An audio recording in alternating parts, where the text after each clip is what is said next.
Hello students, welcome to my channel CBSE guide. आज हम class 6 का चैप्टर 2 गणित प्रकाश से लाइंस एंड एंगल्स के बारे में पढ़ेंगे।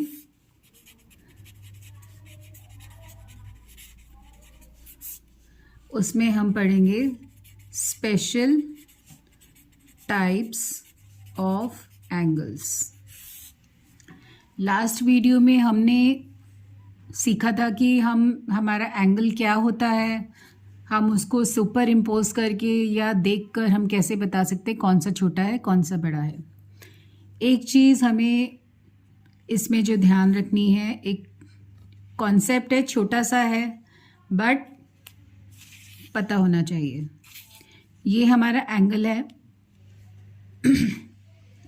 अगर मैं इस एंगल को छोटा या बड़ा करना चाहूँ तो मुझे इसकी आर्म्स को रोटेट करना होता है, पर लेकिन अगर मुझे इसको बड़ा करना है तो क्या मैं अगर इसकी आर्म्स को कट कर दूँ, आर्म्स को यहाँ से छोटा कर दूँ, इतना सिजर से मैं इसको काट दूँ, तो क्या मेरा एंगल बड़ा हो जाएगा? देखिए, यहाँ से अगर मैं इस एंगल को काट दूँ, इसकी आर्म्स को कट कर दूं, तो क्या मेरा एंगल बड़ा होगा? नहीं, वो इतना ही रहेगा। तो मुझे क्या चीज़ ध्यान रखनी है कि इंक्रीज इन लेंथ और decrease in length of an arm does not increase or decrease। ये increase और decrease के लिए मैंने साइन बनाए हैं। The angle size। तो आई होप आपको स्टूडेंट्स क्लियर है। अगर मैं इसकी आर्म को इंक्रीज कर दूं या उसको छोटा कर दूं तो मेरे एंगल में कोई चेंज नहीं आएगा। ये आपको ध्यान रखना है। अब हम कुछ एंगल्स सीखेंगे, उनका नाम सीखेंगे। हम एंगल्स को क्या कह के बुलाते हैं, जैसे हम बच्चों का नाम रखते हैं घर में, ऐसे ही हमारे एंगल्स के भी नाम होते हैं, नहीं तो एंगल्स जंबल अप हो जाएंगे। तो आइए हम सीखते हैं उसके नाम। देखिए, सबसे पहले हम अगर इस टाइप का, ये आपने लेटर देखा, ये एल है, एल, हम इनको बोलते हैं परपेंडिकुलर लाइंस। इस एल के बीच में जो यहाँ पे एंगल बनता है वो हमारा बनता है 90 डिग्री। यहाँ क्या बनता है? 90 डिग्री। तो हम इसको बोलते हैं राइट एंगल। राइट एंगल, इस एंगल का नाम है right angle. Why it is called right angle? Because he is always right. वो हमेशा ही सही बोलता है, इसीलिए वो राइट एंगल कहलाता है। अब इस राइट एंगल को अगर हम कर दें छोटा, इसका रोटेशन कर दे कम, तो ये क्या बन जाएगा? ये क्या बन जाएगा? Acute angle. ये क्या बन गया? Acute angle. क्यों एक्यूट एंगल बोला? Because he is very cute. He is very cute. तो ये हो गया एक्यूट एंगल। अब देखिए, हमारे पास सेम एंगल था, ये 90 डिग्री। अब मैंने इसका रोटेशन बड़ा कर दिया और बड़ा कर दिया, तो ये एंगल मेरा क्या बन गया? Obtuse angle. ऑब्ट्यूज एंगल, ये थोड़ा मोटा हो गया। ऑब्ट्यूज एंगल, तो मोटे होने से क्या है, इसकी शेप खराब होगी, ब्लंट हो गया ये। तो ये ब्लंट हो गया, इसलिए नाउ अभी क्यूट नहीं है, तो इसलिए ये ऑब्ट्यूज हो गया। ओबीज हो गया, मोटा हो गया।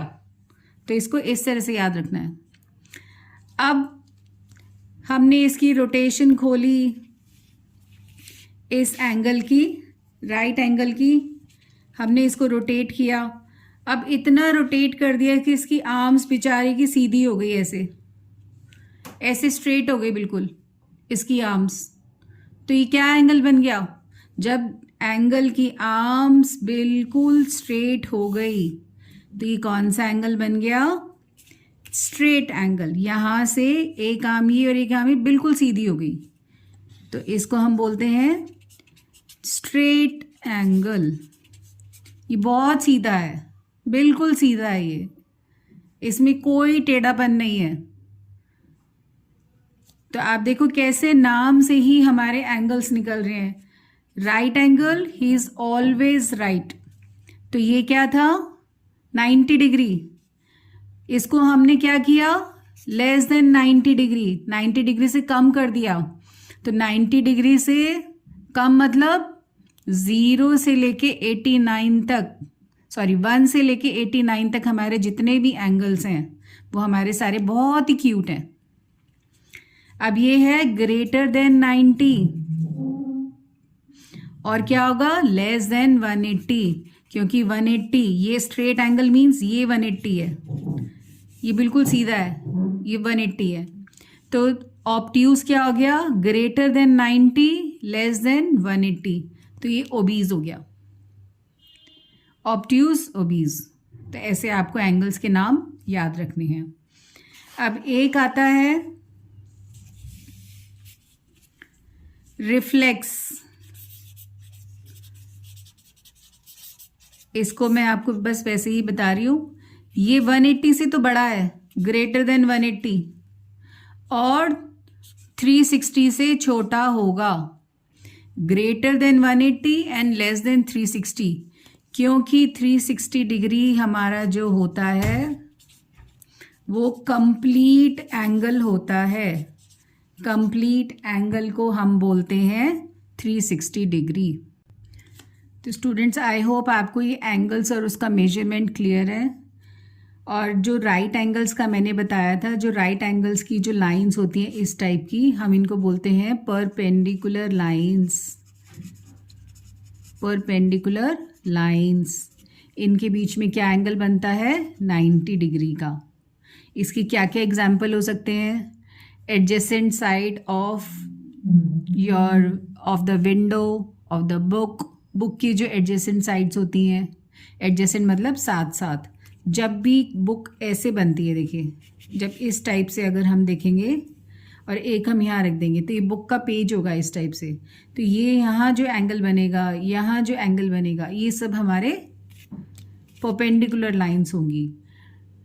रेक्टेंगुलर टेबल आप देखिए, उसके जो एडजेसेंट साइड्स होती हैं, कॉर्नर्स होते हैं, वहाँ पे 90 डिग्री बनता है।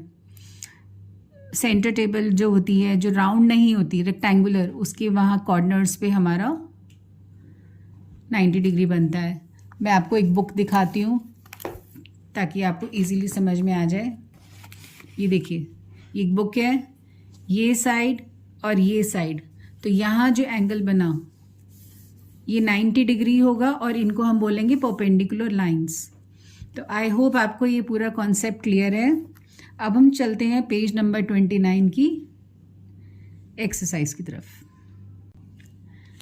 Page number 29, figure it out. Question number 1 है, how many right angles do the window of your classroom contain. तो विंडो कुछ इस तरह की होती है। तो यहाँ पे कितने राइट एंगल्स होते हैं? वो है 1, 2, 3, 4। ये लाइन तो मैंने ऐसी बना दी, पर हम इसको नहीं मानेंगे। 4 हमारे पास 4 राइट एंगल्स होते हैं। Do you see other right angles in your classroom? Yes. कहाँ कहाँ देखते हैं? इन वॉल्स, कबर्ड, है ना। और क्या होता है हमारे पास? डस्टर के अंदर भी होता है, इस टाइप का रेक्टेंगुलर होता है डस्टर। ब्लैक बोर्ड, तो इन सब चीज़ों में आप राइट एंगल्स देख सकते हो। ब्लैक बोर्ड भी ऐसा होता है, तो ये राइट एंगल है, यहाँ ये राइट एंगल्स बनेंगे। ठीक है, तो ये कुछ चीज़ें हैं जहाँ पे हम 90 डिग्री एंगल देख सकते हैं। अब आते हैं क्वेश्चन नंबर 2 की तरफ। यहाँ पे हमें कुछ इस टाइप के ग्रिड्स दिए हुए हैं, ऐसे डॉटेड बना हुआ है, ये ग्रिड है।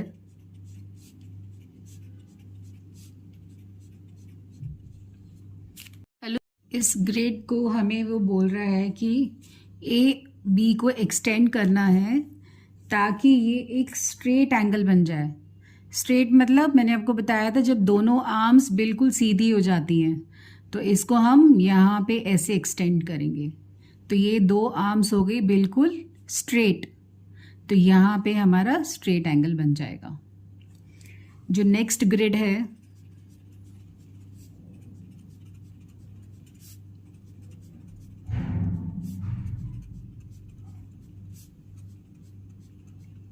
इस टाइप का ग्रिड है, वहाँ पे कुछ एक और बना देती हूँ मैं नीचे, तभी पूरा होगा। कुछ इस टाइप से हमें ए बी दिया हुआ है, ए और बी, ये ऊपर नीचे बना होगा, मेरा ऐसा बना है। तो अभी हमें इसको ए बी को इस तरह से एक्सटेंड करना है कि ये स्ट्रेट एंगल बन जाए, सीधा हो जाए, तो इसकी दूसरी आर्म बिल्कुल सीधी करनी है, देखो। तो ऐसे हम ग्रिड कंप्लीट करेंगे तो स्ट्रेट एंगल बन जाएगा यहाँ पे।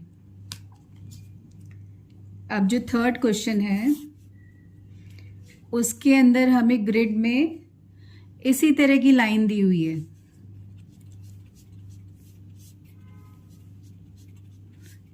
ये एक ग्रिड बना दिया मैंने दोबारा।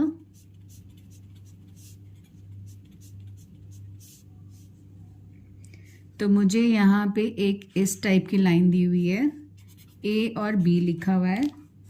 अब वो कह रहा है कि इसको ज्वाइन करो to get a right angle. Now join A to other grid points in the figure by a straight line. A को एक ऐसी स्ट्रेट लाइन से ज्वाइन करना है ताकि हमें एक राइट एंगल मिल जाए। तो हम ये बना सकते हैं, तो देखो ये एक राइट एंगल हो गया। हम ऐसे भी ज्वाइन कर सकते हैं, तो ये भी एक राइट एंगल है। अब हम दूसरा ग्रिड ले लेते हैं।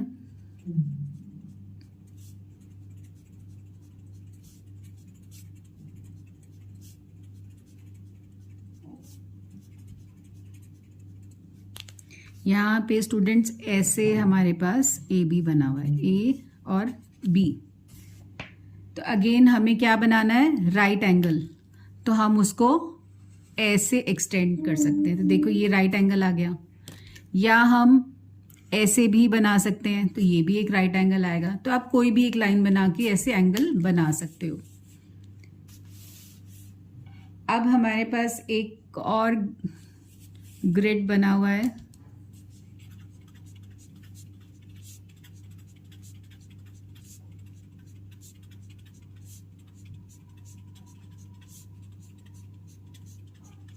ऐसे ग्रिड बना हुआ है।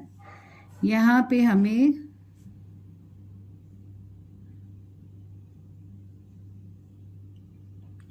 इस टाइप से आप देखो बी और ए दिया हुआ है। अब हमें बनाना है सी ए बी, और एक यहाँ पे ऐसे सी बना हुआ है, सी ए बी बना हुआ है। अब वो कह रहे हैं सी ए बी को 2 इक्वल पार्ट्स में डिवाइड करना है, कि एक ऐसी लाइन बनानी है। तो ये एक लाइन हो सकती है, तो ये 2 पार्ट्स में डिवाइड हो जाएगा, यहाँ से यहाँ तक। तो स्टूडेंट्स आई होप आपको ये क्वेश्चन क्लियर है। मैंने सारे फिगर्स आपको अलग अलग डॉटेड लाइन से कलर्ड पेन से बना के दिखाए हैं, आप कोई भी एक ड्रॉ कर सकते हो। क्वेश्चन नंबर 4 है, get a slanting crease on the paper. ये एक पेपर है, इसके ऊपर एक स्लांटिंग क्रीज बनानी है ऐसे. Now try to get another crease that is perpendicular to the slanting crease. तो हमें यहाँ पे एक ऐसी क्रीज बनानी है कि जो हमारा एंगल है वो परपेंडिकुलर आ जाए. यहाँ जो हमारे एंगल्स बनेंगे वो परपेंडिकुलर बने. तो इस टाइप से हमें दूसरी क्रीज बनानी पड़ेगी ताकि यहाँ पे 90 डिग्री के एंगल्स बन जाएं. तो हाउ मेनी, जो फर्स्ट पार्ट पूछ रहा है how many right angles do you have, तो we have 4 right angles. 4 right angles. Justify why the angles are exact right angles. क्योंकि बिकॉज ये बी पार्ट का आंसर है. जो 2 क्रीज हैं, जो हमने 2 ये जो क्रीज बनाई है आर परपेंडिकुलर. ये परपेंडिकुलर वर्ड पूरा लिखना है टू ईच अदर, तभी तो 90 डिग्री आएगा. तो नेक्स्ट वो है कि सिंपल स्टेप है कि आपको इसको किस तरह से फोल्ड करना है. तो अब हम आते हैं पेज नंबर 31 कि कुछ हमें एक बॉक्स दिया हुआ है, उसमें फिगर्स है. तो मैं आपको बुक में ही दिखा देती हूँ और उसमें हम एंगल्स को क्लासिफाई करेंगे. तो स्टूडेंट्स ये पेज नंबर 31 है हमारा और उसके अंदर ये जो क्वेश्चन है वो है identify acute, right, obtuse and straight angles in the previous figures. तो इन फिगर्स में हमें बताना है कौन कौन से एंगल्स हैं. तो आप देखिए ये स्मॉलर है, 90 से कम है, तो इट इज़ अक्यूट.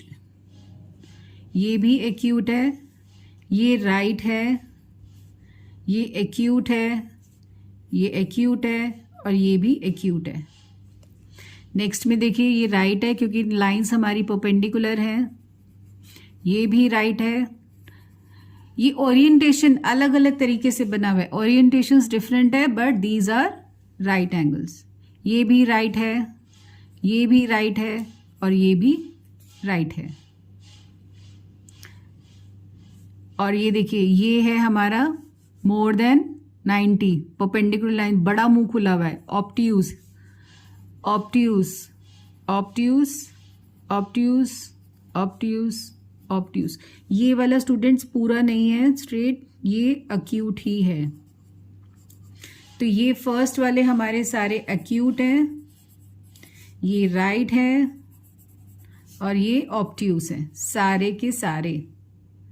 तो ये हमने क्लासिफाई कर दिया. अब नेक्स्ट क्वेश्चन में बोल रहा है make few acute angles and few obtuse angles, draw them in different orientations. जैसे ये बने हुए इसी तरह से आपको डिफरेंट डिफरेंट एंगल्स बनाने हैं अलग अलग तरीके से. तो आप खुद बना के ट्राई कीजिएगा. अब हम चलते हैं नेक्स्ट क्वेश्चन की तरफ.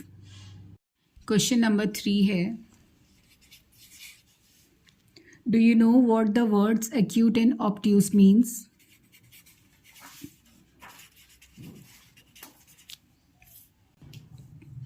एक्यूट का मतलब होता है शार्प, ऑब्ट्यूज का मतलब होता है ब्लंट.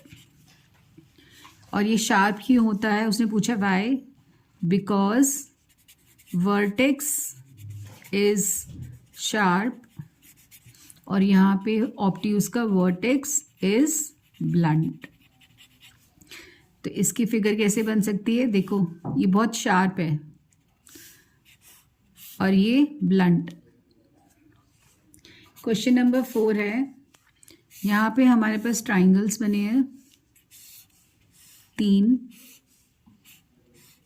इस तरह के.